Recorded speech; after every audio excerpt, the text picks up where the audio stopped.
교회는 왜 세상과 달라야 하는가? 라는 제목으로 함께 말씀을 나누겠습니다.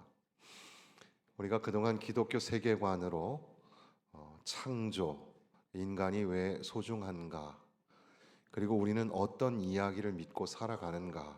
이 구속의 드라마, 그리고 또한 세상의 빛과 소금으로서의 교회의 역할, 그리고 이제 교회가 세상과 달라야 하는 이 거룩한 차별, 그리고 이제 오후 시간에는 새 창조에 이르기까지 기독교 세계관을 다루는 중에 오늘 교회는 왜 세상과 달라야 할까라는 제목으로 함께 말씀을 나누고자 합니다.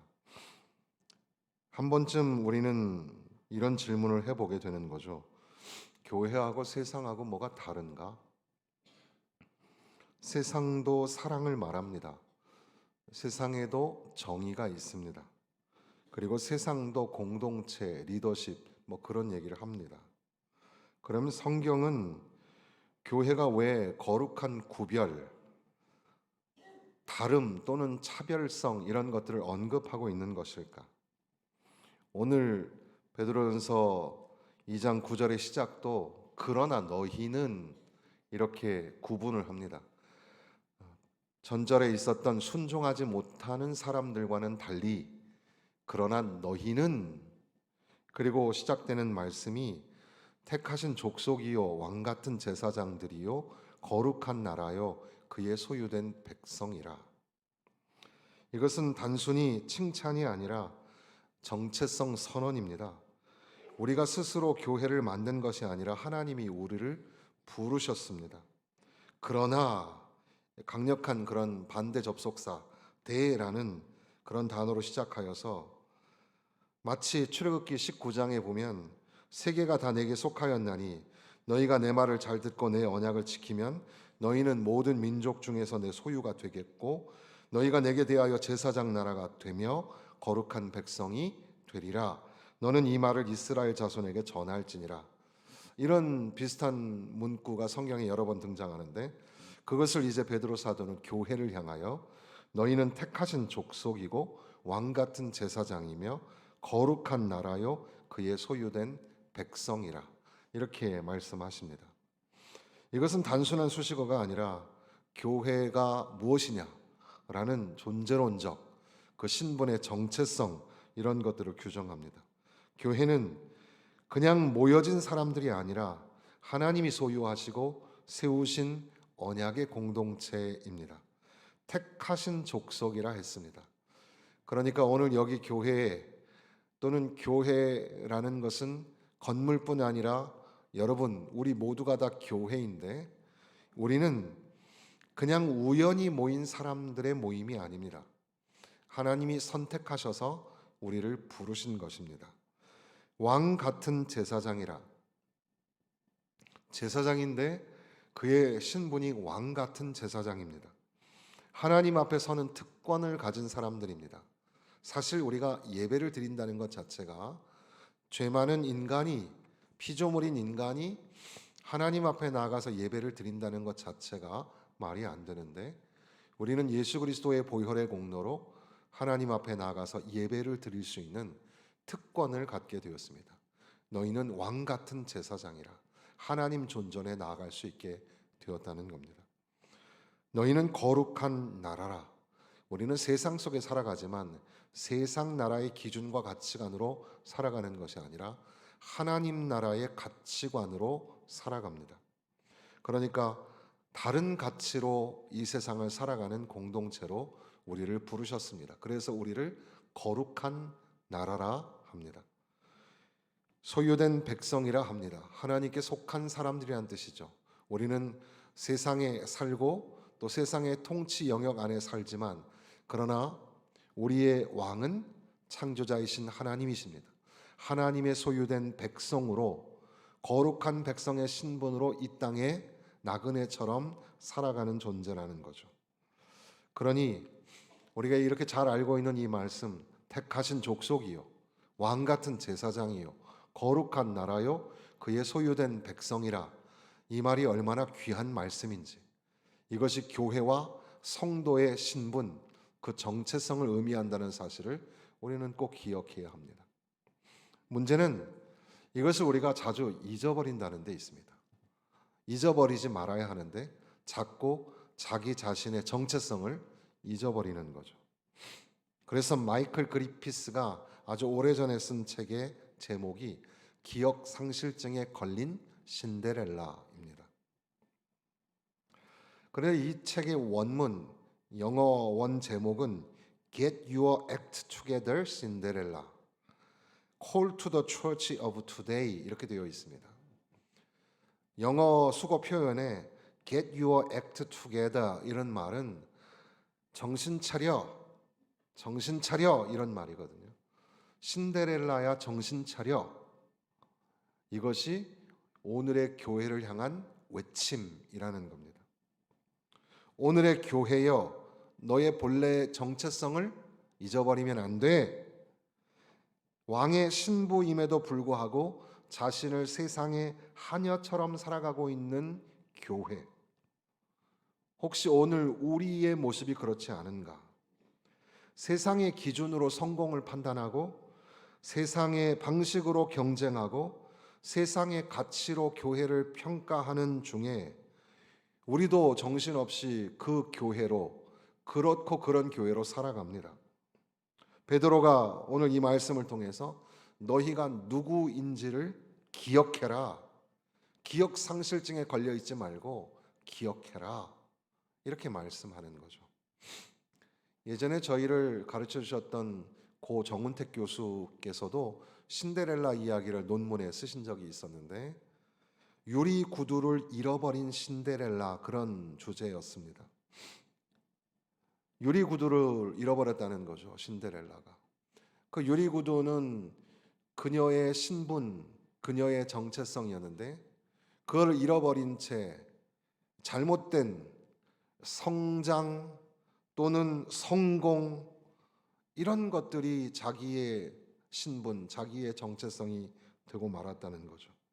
교회가 세상과 구별되지 않는 이유가 뭡니까?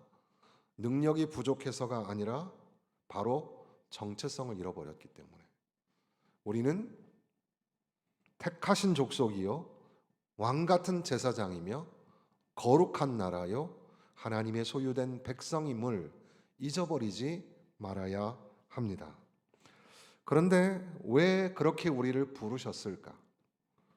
9절 뒷부분에 보면 이는 너희를 어두운 데서 불러내어 그의 기이한 빛에 들어가게 하신 이의 아름다운 덕을 선포하게 하려 함이라. 교회는 존재하는 것 자체가 목적이 아니라 아름다운 덕을 선포하기 위하여 존재하는 겁니다. 하나님의 아름다움을 드러내고 하나님의 선하심을 선포하기 위해 교회는 존재합니다. 우리의 삶의 자리, 우리의 가정, 우리의 직장, 우리의 학교에서 하나님의 선하심을 선포하고 있는가? 사람들이 우리를 통해서 하나님의 영광을 볼 수 있는가? 우리의 성격이 아니라 우리의 재능과 능력이 아니라 하나님의 선하심, 하나님의 영광의 빛을 우리를 통해서 교회를 통해서 볼 수 있는가라는 거죠.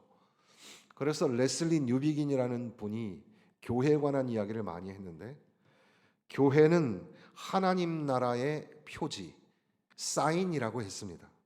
그 말은 세상은 교회를 통해서 하나님 나라를 본다는 겁니다. 그러면 역으로 질문해 보면 오늘 우리 교회를 통해서 과연 세상이 하나님 나라를 볼 수 있을까? 우리 광성교회를 통해서 사람들이 하나님 나라를 볼 수 있을까요? 또는 교회로 부르심을 받은 저와 여러분, 여러분의 삶을 통해서 우리의 삶을 사람들이 보면서 하나님의 선하심과 하나님의 영광을 볼 수 있을까요? 너희가 전에는 백성이 아니더니 이제는 하나님의 백성이요.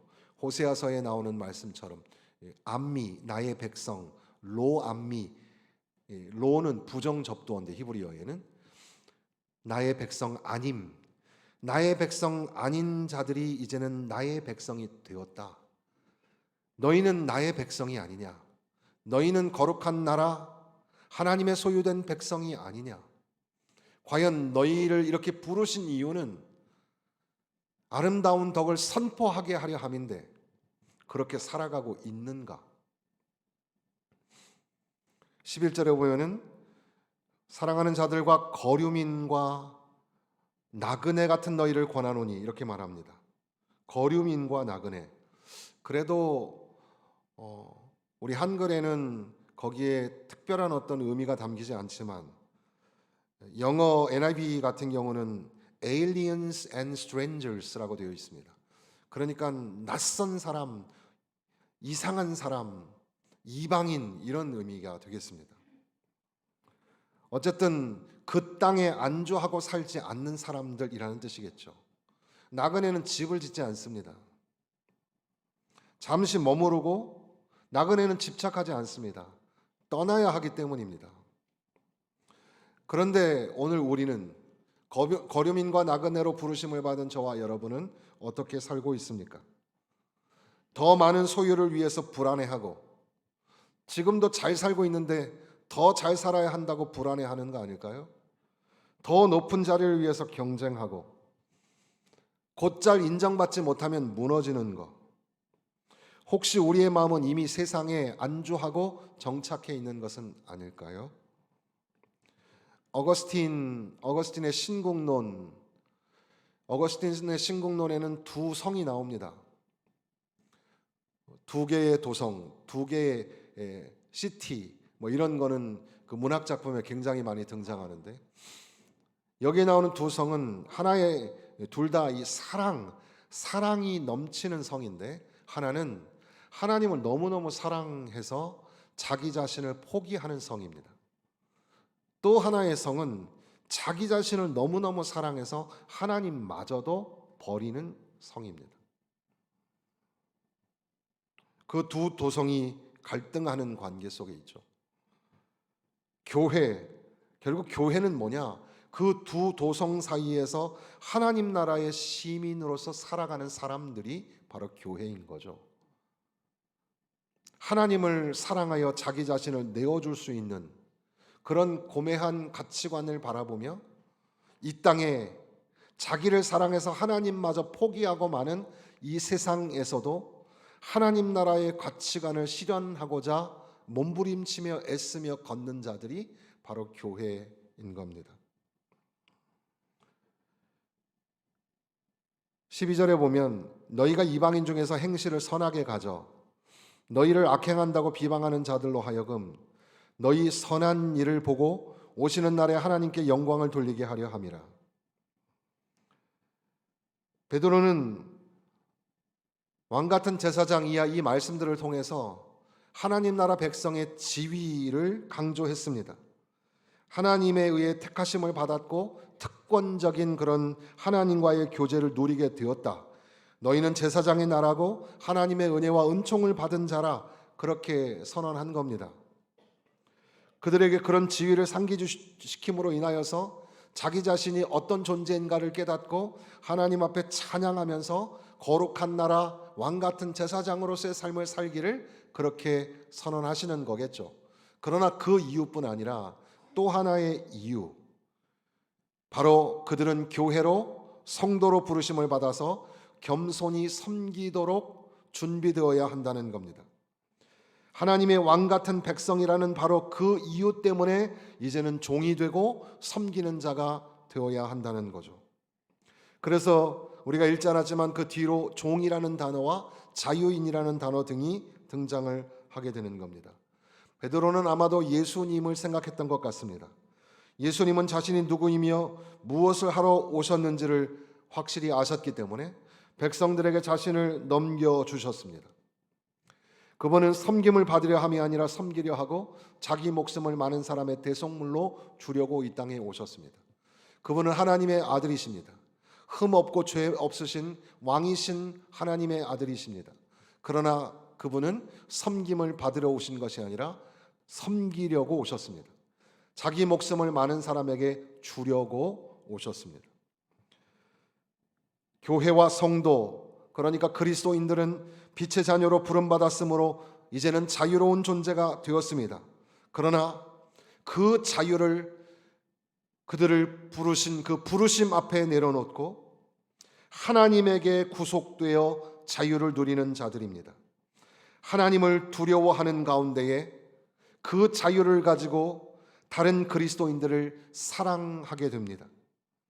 죄된 이기심에 눈이 멀지 아니하고 자유롭게 서로를 사랑해 줍니다. 그들은 또한 자유롭게 믿지 않는 사람들과도 살아가면서 하나님의 피조물로서 존중하고 각자에게 주어진 권위와 역할에 존경을 표합니다. 그러니까 세상의 정신과 정반대로 살아가는 정체성을 가지고 있다는 거죠. 그래서 팀 켈러 목사님은 교회를 대안 공동체라 했습니다. 세상과 떨어져 있는 공동체가 아니라 세상 한가운데서 다른 방식으로 살아가는 공동체, 미워하는 세상 속에서 용서하는, 계산하는 문화 속에서 헌신하는, 소비 중심 사회 속에서 나누며 섬기는 공동체, 그것이 교회의 거룩이고 교회의 차별성인 거죠. 옥하는 목사님은 교회는 제자를 만드는 공동체라 했습니다. 그러나 제자 훈련은 그저 교회의 탁월한 프로그램의 하나가 아니라 예수의 제자는 자기의 삶의 자리에서 자기의 체질을 바꾸는 사람이 예수 그리스도의 제자인 거죠. 목회데이터 연구소에서 한국교회의 통계들을 많이 내면서 최근에 나온 책 중에 하나는 부흥하는 교회, 쇠퇴하는 교회, 그런 제목이었습니다. 거기에는 여러 가지 요인들, 부흥하는 교회와 쇠퇴하는 교회의 요인들이 많이 등장을 하는데 그 중에 몇 가지 기억에 나는 것은 비전과 봉사, 그것이 균형을 이루고 있는 교회가 부흥하는 교회, 그것이 균형을 상실한 교회가 쇠퇴하는 교회.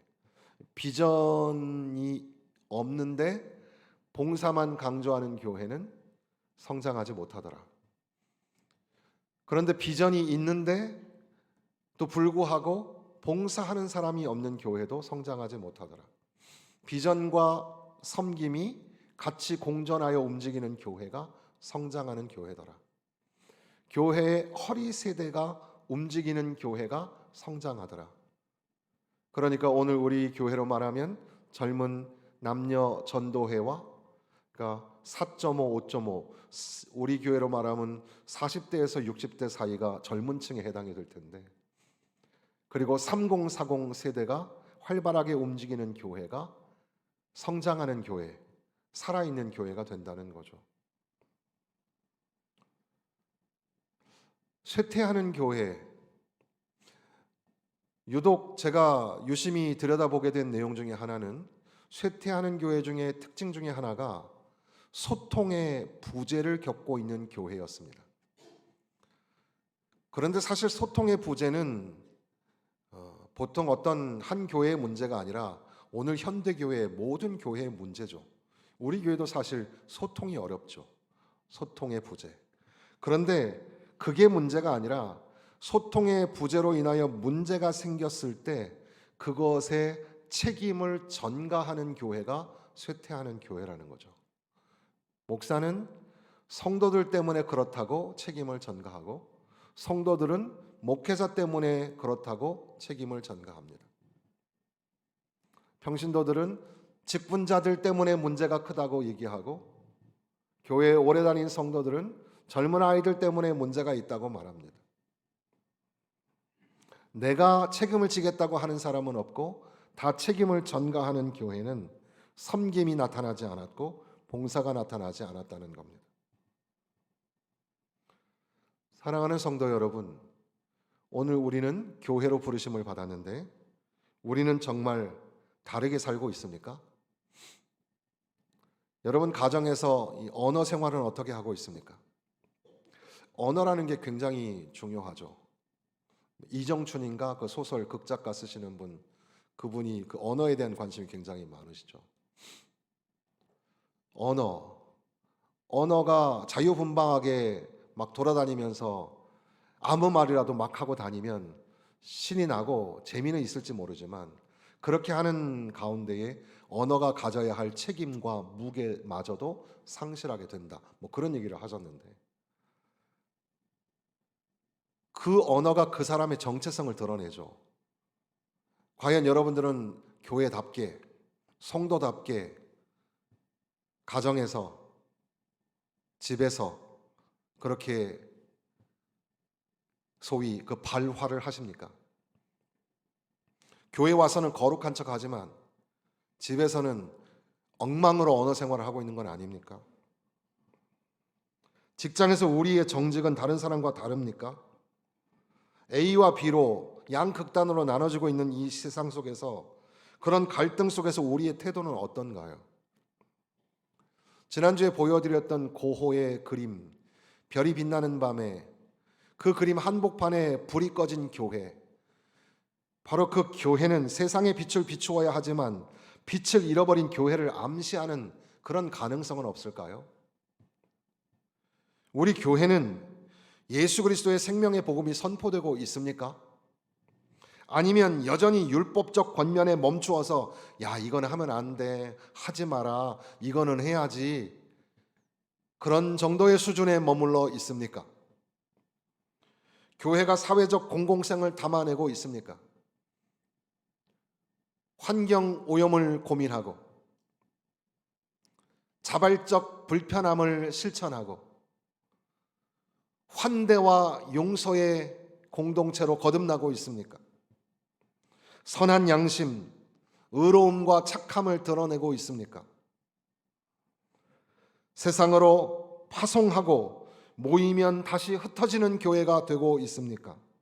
우리의 삶을 통해서 교회가 거룩하고 선한 사역을 통하여 세상의 창조자이며 역사의 주관자가 되시는 하나님께 영광을 돌리도록 그렇게 우리가 사명을 감당하고 있는가?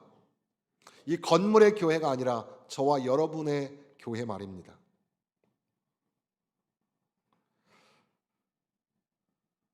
사실 교회는 세상보다 도덕적으로 우월하거나 그렇지 않습니다. 우리는 여전히 연약합니다. 넘어집니다. 실수도 합니다. 그럼에도 한 가지 분명한 것은 우리는 하나님의 소유입니다. 하나님께 속했기 때문에 다르고 빛으로 불러내셨기 때문에 다르다는 사실입니다. 그러니까 교회의 다름, 거룩한 차별성은 교회 간판이 아니라 우리의 정체성, 우리의 삶에서 드러나야 할 하나님의 소유된 백성이라는 정체성입니다. 세상으로 나갈 때 그러나 너희는 이렇게 시작하는 이 말씀을 기억해야 합니다. 세상이 우리에게 말하겠죠. 야, 너나 나나 다 똑같아. 그러나 하나님이 성경을 통하여 오늘 우리에게 말씀하시기를 그러나 너희는 택하신 족속이요 왕 같은 제사장이요 거룩한 나라요 하나님의 소유된 백성이라. 하나님의 아름다운 덕을 선포하기 위하여 너희의 선한 일을 통하여 세상이 하나님 앞에 영광을 돌리게 하려고 우리를 부르셨다는 그 부르심의 정체성이 있다는 거죠. 이러한 대조가 살아있는 한 교회는 하나님의 교회. 세상은 우리 안에서 하나님의 나라의 빛을 보게 될 것입니다. 70주년을 맞이하며 우리 교회는 과연 하나님이 기뻐하시는 교회인가? 하나님의 아름다운 덕을 선포하고 영광을 드러내는 교회인가를 물어보아야 합니다. 여러분, 우리 주변의 사람들이 교회를 통해서 하나님의 선하심을 맛보고 하나님의 영광을 볼 수 있을까요? 우리는 결심해야 합니다. 주님 앞에 서는 날까지 예수의 심장으로 거룩함을 드러내는 교회와 성도 되기를 결심해야 합니다. 그런데 오늘 이 말씀을 마치면서 저는 이런 한 가지 우화를 소개하고자 합니다. 키에르케고르라는 실존주의 철학자죠. 그분이 남긴 우화인데, 거위, 여러분 거위 아십니까? 예전에 제가 양평인가에 신방을 갔는데 거기는 거위를 풀어서 개처럼 기르시는데, 저는 사실 오리와 거위를 구분을 잘 못했습니다. 둘 다 비슷하게 생긴 줄 알았는데 완전히 다른 동물인 것 같더라고요. 거위는 굉장히 똑똑하고 성질도 마치 집을 지키는 개처럼 막 소리도 내고 막 뛰어다니고, 낯선 사람이 오면 막 바지가랑이도 막 물고 막 그러더라고요. 아무튼 그 거위, 이 우화 속에 거위들이 다니는 교회가 있었습니다. 그날도 주일이 돼서 교회에 거위들이 오고 있는 겁니다. 뒤뚱뒤뚱 하면서 교회로 다 들어와서 왁자지껄 교회 예배당에 앉은 거죠. 설교는 누가 했을까요? 설교도 거위가 했어요. 숫거위 목사님 거위가 설교를 탁 하고 청중으로 앉아있는 거위들이 앉아있는 겁니다. 목사님 거위가 얘기를 하죠. 여러분, 이제 우리는 앞으로 뒤뚱뒤뚱하며 걷지 않아도 됩니다. 여러분, 우리는 이 장소에 머무르지 아니하고 창공으로 날아가게 될 것입니다. 더 멀리 저 멋진 축복의 땅으로 날아갈 것입니다. 그때 청중 거위들이 아멘 했겠죠? 아멘도 뭐로 했을까요? 꽥꽥 이렇게 했겠죠?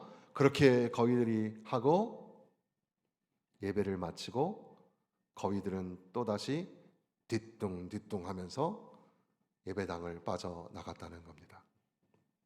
이야기는 이게 끝이에요. 오늘 저와 여러분의 모습이 그 안에 담겨져 있습니다.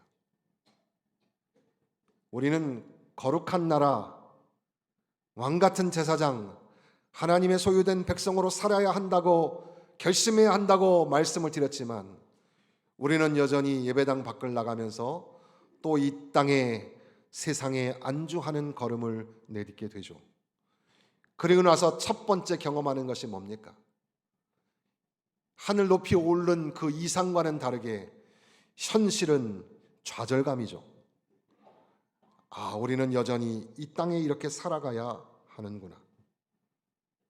현실에 땅을 밟고 땅을 걷는 교회, 좌절감을 경험하는 교회. 그러나 그 좌절감이 또 다른 희망입니다. 리차드 무어는 교회는 바로 그 좌절을 통해서 우리를 거룩함에 이르게 한다고 그렇게 얘기를 합니다. 오늘 내가 좌절감을 경험하지만 거기에서 포기하지 아니하고 다시금 예수 그리스도를 바라보며 예수의 십자가를 내가 지고 다시금 일어나서 또 한 걸음 또 한 걸음 내딛는 그 걸음이 1년이 되고 70년이 되는 겁니다. 사랑하는 성도 여러분, 예수 그리스도의 십자가를 끌어안고서 거룩한 나라로 하나님의 소유된 백성으로 믿음의 길을 내디드시기를 바랍니다. 현실의 삶의 자리에서 우리가 깊은 좌절감을 느낄 수 있을 텐데, 그럼에도 실망하지 마십시오. 다시금 주님을 바라보며 의연히 일어나 또 한 걸음 또 한 걸음 걸어내는 하나님이 기뻐하시는 교회, 그렇게 교회로 살아내시기를 주님의 이름으로 축원합니다.